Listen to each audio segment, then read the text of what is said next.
ابھی ایک دو دن پہلے میں دیکھ رہا تھا کہ BBC میں ایک خبر تھی کہ اسرائیل نے کچھ تصویریں منتشر کی تھی کہ یعنی جو صہیونی حکومت ہے اس نے یہ تصویریں شیئر کی تھی کہ ایران کے جو نیول شپس ہیں 4 وہ ریڈ سی کے اندر ہیں. یعنی ایران کی کوشش یہ ہے کہ اگر حالا میں خدائے ناخواستہ لفظ استعمال کرتا ہوں کیونکہ ہم جنگ کے فیور میں نہیں ہیں، اس لیے میں کہتا ہوں کہ اگر خدائے ناخواستہ اسرائیل سے اگر کوئی جنگ ہونا ہے تو ایران کی کوشش یہ ہے کہ اس کے علاقے میں جا کے جنگ ہو، نہ کہ یہاں پر آ کے ایران کے قریب ہو. تو اسی سلسلے میں آپ کو پتہ ہے کہ ایران کے ہاتھ وہاں تک ہیں اور بالکل اس کے گلے کے پاس، اس کے بالکل گریبان کے حد تک ایران پہنچ چکا ہے. اور آپ کو پتہ ہے کہ وہاں پہ لبنان ہے، شام ہے، اور ایران کے جو فورسز، البتہ ایران کے جو وہ ہیں ایڈوائزری جو فورسز ہیں وہاں پہ، جو نیابتی فورس ہیں ایران کے، وہاں پر حاضر ہیں. لیکن ان کی کوشش یہ ہے کہ اس کو اس طرف لے کر آئیں. یعنی وہ چاہتے ہیں کہ اگر کوئی یہاں پہ کانفلکٹ ہے یا کوئی کلیش اگر ہو جائے تو وہ چاہتے ہیں کہ اس طرف آ جائے، ایران کی طرف آ جائیں. اور حال ہی دنوں میں آپ نے دیکھا ہوگا تو اسرائیل نے تقریباً جو عامیانہ لفظ ہے اس میں اسرائیل نے ایران سے تھوڑے پنگے بھی لیے ہیں، اور ایران کے ایک دو اعلیٰ عہدیداروں کو یہاں پر تہران کے اندر انہوں نے ٹیرر ایکٹ کے تحت شہید کیا ہے. تو ایران کے ساتھ ابھی تھوڑے سے سائبر فائٹ بھی ہے یہاں ایران کی طرف سے اور ان کی طرف سے. تو یہ مسائل ہمیشہ رہے ہیں کیونکہ ہماری تو دشمنی ان سے ہے، اور دشمنی کی وجہ یہ ہے کہ وہ مظلوموں کی حمایت میں، آپ کو پہلے بھی آپ کے پروگراموں میں کہہ چکا ہوں کہ ایران کی جو سب سے ایران کی یعنی ان کا جو سب سے بڑا مشکل ہے ایران کے لحاظ سے وہ یہ ہے کہ ایران کیوں فلسطینیوں کی حمایت کرتا ہے. اگر ایران فلسطین کی حمایت چھوڑ دے تو ان کے لیے کوئی مسئلہ نہیں ہے. یہ جو جوہری مسئلہ انہوں نے کھڑا کیا ہے یا جو مختلف جو سیکیورٹی ایشوز پیش کرتے ہیں، یہ سب کے سب اسرائیل کے تحفظ کے لیے اور اسرائیل کے اس کے جو خوف و ہراس ہے ایران سے اس کے لحاظ سے. لیکن یہ آپ کو پتہ ہے کہ اب اسرائیل دن بدن کمزور ہوتے جا رہا ہے، اندرونی لحاظ سے ان کی مشکلات ہیں، وہاں پہ وہ اپنے ملک کو مینج نہیں کر سکتے ہیں. وہ ملک تو ان کا نہیں ہے لیکن جس ٹیریٹری پہ انہوں نے قبضہ کیا ہے اس کو ابھی مینج کرنے میں وہ ناکام ہیں. مختلف پہلے تو فلسطینیوں کے ساتھ پتھراؤ ہوتا تھا ان پر، تو اب برسات ہوتی ہے میزائلوں کی. تو اب حالات بدل گئے ہیں. اسرائیل پہلے والا اسرائیل نہیں رہا ہے، اور ساتھ ساتھ ایران بھی پہلے والا ایران نہیں ہے. ایران جتنا اسرائیل دن بدن کمزور ہوتا جا رہا ہے اسی لحاظ سے ایران بھی دن بدن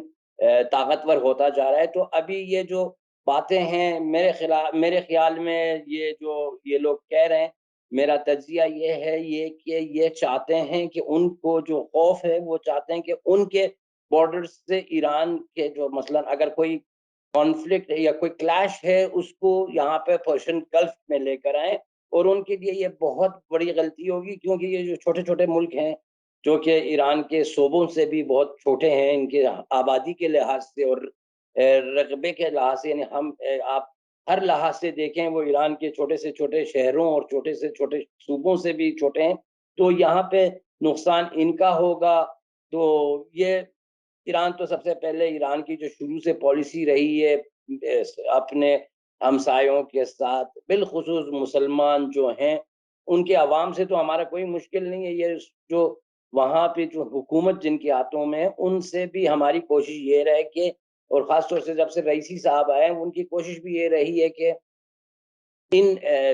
چھوٹے چھوٹے ملکوں سے تھوڑا سا تعلقات اپنے بہتر کریں. اور اغلانی کام بھی یہ ہے کہ اگر وہ کسی کی حمایت، ان کی کسی کی ضرورت ہے کسی طرف سے ان کی حمایت ہو جائے تو میرے خیال سے ان کے لیے بھی بہتر ہوگا کہ وہ ایران کی حمایت کے تحت آئیں. حالانکہ مثلا یہ چاہتے ہیں کہ مثلا امریکہ کی حمایت یا صہیونی حکومت کی حمایت، یہ چیزیں ہیں، یہ مسائل ہیں. اور امید ہے کہ یہ غلطی نہ کریں اسرائیلی، کیونکہ اگر کریں گے تو جیسے کہ آپ نے فرمایا ایران سب سے پہلا ایکشن اپنے قریب ترین لوگوں کو، یعنی قریب ترین جو حکومتیں ہیں، جو قریب ترین چھوٹے چھوٹے جو ملک ہیں وہاں پہ جو ان کی شاید 10 میزائل سے بعض ایسے ملک ہیں کہ 10 میزائل تک بھی آپ یقین کریں کہ یعنی میں نے خود یہ قریب سے دیکھا ہے، 10 میزائل کی حد تک ہے ان کی توانائی، اور ان کی جو جنگ کی جو طاقت ہے وہ ایران کے مقابل میں بالکل بے بس ہیں. لیکن یہ کہ بس امید ہے کہ ان کو عقل آ جائے اور وہ ہوش کے ناخن، پتہ نہیں کیا ایک کہاوت ہے آپ کے، وہ کیا ہے، ہوش کے ناخن لے اور ہوش کے ناخن لیں. آپ کو مہاجر صاحب ایک چیز میں آپ کو یاد دلاؤں کہ تقریباً 6 مہینے پہلے خبر آئی تھی کہ یو اے ای میں اسرائیل نے زیر زمین ایک چھاونی بنانے پر کام جاری رکھا ہوا ہے، اور وہ سلسلہ 2020 میں ڈپلومیٹک تعلقات جب قائم ہوئے تھے اس سے پہلے سے 2019 سے شروع ہو چکا تھا. تو یو اے ای شاید اپنی حفاظت کے لیے اسرائیلی چھاونی وہاں بنوا رہا ہے. تو کیا پھر بھی ایسے حالات میں جبکہ اسرائیل وہاں پریکٹیکلی اپنے فوج کے ساتھ وہاں تقریباً موجود ہے، ایران پھر بھی کیا ایسا کچھ کر سکتا ہے؟ چونکہ نزدیک ترین جو ٹارگٹ ہے، میں بھی چونکہ اس علاقے میں گیا ہوں، میں نے خود دبئی سے کش کی فلائٹ آدھا گھنٹے کی میں نے استعمال کی ہے، تو دوری زیادہ نہیں ہے. تو کیا آپ کو لگتا ہے کہ اس میں ایسکیلیشن اور جنگی حالات اور زیادہ خراب نہیں ہو جائیں گے؟ میں آپ یہ بتانا چاہتا ہوں کہ کاظمی صاحب، مجھے یقین ہے آپ کو بھی پتہ ہے، آپ کے ناظرین کو بھی شاید پتہ ہو، یہ کہ یہ ایکشن نہیں ہے اسرائیل کی طرف سے، یہ ری ایکشن ہے. یعنی پہلے ایران حزب اللہ کے توسط سے یا وہاں پہ جو دوسرے جو مزاحمتی گروہ ہیں ان کی توسط سے ایران بہت پہلے، سالوں سال پہلے ایران اسرائیل کے بالکل پاس پہنچ چکا ہے، بالکل اس کے قریب ہے. اب وہ چاہتے ہیں کہ وہ بھی اپنے لیے کچھ ایران جیسا ماحول بنا رہے ہیں، جیسے ایران اپنے ملک سے دور ان کے پاس ہے اور وہاں پہ ان کے ساتھ جنگ کر سکتا ہے. وہ بھی چاہتے ہیں کہ وہ بھی اپنے لیے ایک ایسے پوزیشن بنا لیں کہ وہ بھی آ کے ایران کے قریب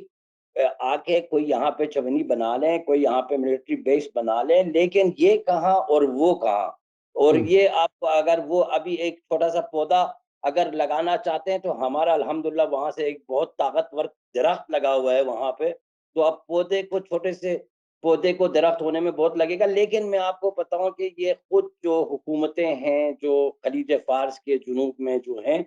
ان کی آپ تاریخ دیکھیں، ان کی جو اسلام کے بعد جو ان کے بعد میں آپ دیکھیں حالیہ جو سینچریز میں دیکھیں، ان کی نہ کوئی فوجی طاقت ہے، نہ کوئی فوجی حیثیت ہے، نہ آبادی کے لحاظ سے ان کے پاس کچھ ہے. یعنی امریکہ، اسرائیل بالکل بے بس ملک ہیں. یعنی آپ کو پتہ ہے، آپ شاید سال ہا سال، جب میں چھوٹا بھی ہوا کرتا تھا، جب انقلاب بھی نہیں ہوئی تھی ایران میں، تو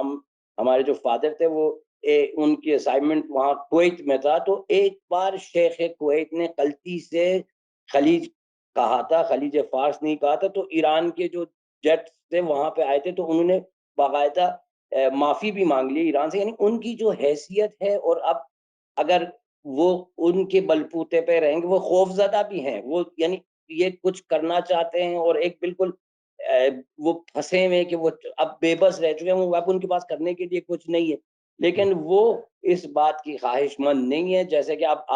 اگر آپ آ کے یو اے ای کے جو وہاں پہ لوگ ہیں یا ان کے جو حکومت ہیں، ان کو آپ حزب اللہ کے ساتھ کمپیئر کریں تو اصلا کمپیریبل چیز ہے ہی نہیں. وہ ان کے پاس جذبہ شہادت ہے، ان کے پاس جذبہ خوف و ہراس ہے. تو ان میں بہت فرق ہے. اور یہ جو پالیسی اور یہ جو کام صہیونی حکومت جس نے اپنا نام اسرائیل رکھا ہے، وہ میں یہ کہنا چاہتا ہوں کہ یہ ایکشن نہیں ہے، یہ ری ایکشن ہے. یعنی جو ایران جو کام سال ہا سال پہلے کر چکا ہے، وہ اب اس کے بدلے میں کچھ کرنا چاہتے ہیں. لیکن اس علاقے میں اور یہ جگہ، اس میں وہ پوٹینشیل نہیں ہے جو وہاں پر جو شام اور جو لبنان اور جو خود وہاں پہ جو